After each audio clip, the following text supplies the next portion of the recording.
Malabar home appliances and home needs Pandikkad മേലിയങ്ങാടിയിൽ പ്രവർത്തനം ആരംഭിച്ചിരിക്കുന്നു. മലബാറിന്റെ 2 ഷോറൂമുകളിലും വമ്പൻ ഓഫറുകൾ ഒരുക്കിയിരിക്കുന്നു. എല്ലാ പർച്ചേസിനും 5% മുതൽ 60% വരെ ഡിസ്കൗണ്ട്. നീലാഞ്ചേരി കുഞ്ഞാപ്പ ഉസ്താദിന്റെ 15ാം ആണ്ട് അനുസ്മരണത്തിന് തുടക്കമായി. സമസ്ത കേന്ദ്ര മുശാവറ അംഗം വാക്കോട്ട് മൊയ്തീൻ കുട്ടി ഫൈസി ചടങ്ങ് ഉദ്ഘാടനം ചെയ്തു. 4 ദിവസങ്ങളായി നടക്കുന്ന ആണ്ട് അനുസ്മരണം ശനിയാഴ്ച സമാപിക്കും. നീലാഞ്ചേരി കുഞ്ഞാപ്പ ഉസ്താദിന്റെ 15ാമത് ആണ്ട് അനുസ്മരണത്തിനാണ് ചൊവ്വാഴ്ച രാത്രി നടന്ന ഉദ്ഘാടന സമ്മേളനത്തോടെ തുടക്കമായത്. സമസ്ത കേന്ദ്ര മുശാവറ അംഗം വാക്കോട് മൊയ്തീൻ കുട്ടി ഫൈസി ഉദ്ഘാടനം ചെയ്തു.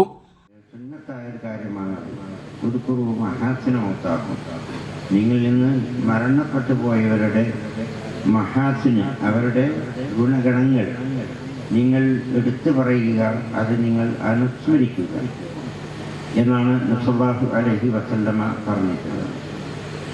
അതനുസരിച്ച് തന്നെയാണ് നമ്മൾ ബഹുമാനപ്പെട്ട കുഞ്ഞാപ്പ മുസ്ലിയാരെ അനുസ്മരിക്കുന്നത്. അദ്ദേഹം ചെയ്തു പോയ ഒട്ടേറെ നന്മകൾ, നമ്മൾ പറയുന്നതും അല്ലാത്തതുമായ ഒട്ടേറെ നന്മകൾ നിറഞ്ഞ ഒരു മഹൽ വ്യക്തിത്വമായിരുന്നു ബഹുമാനപ്പെട്ട കുഞ്ഞാപ്പ മുസ്ലിയാർ. നമ്മെ സംബന്ധിച്ചിടത്തോളം കുഞ്ഞാപ്പ മുസ്ലിയാരടക്കമുള്ള നമ്മുടെ ഉസ്താദുമാർ നമ്മെ വിട്ടുപിരിഞ്ഞു. അല്ലാഹു അവർക്കൊക്കെ മഗ്ഫിറത്തും മർഹമത്തും നൽകി അനുഗ്രഹിക്കുമാറാവട്ടെ. ചടങ്ങിൽ പി സൈദാലി മുസ്ലിയാർ അധ്യക്ഷത വഹിച്ചു. Puthanazhi Moideen Faizy, doctor Ummer Karadan, Asainar Nizami Ayanikode, Abdulla Qasimi പുൽവെട്ട, Marakkar Yamani, Ishaq Baqavi, Najmuddin Faizy, K Abdul Salam Darimi, M Hussain Faizy തുടങ്ങിയവർ പ്രസംഗിച്ചു.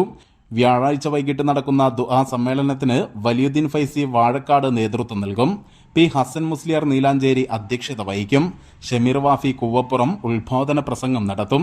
ശനിയാഴ്ച രാവിലെ 7:30 ഖതമുൽ ഖുർആൻ, മൗലിദ് പാരായണം, മഖ്ബറ സിയാറത്ത് എന്നിവ നടക്കും. OMS സൈനുൽ ആബിദീൻ തങ്ങൾ മേലാറ്റൂർ നേതൃത്വം നൽകും.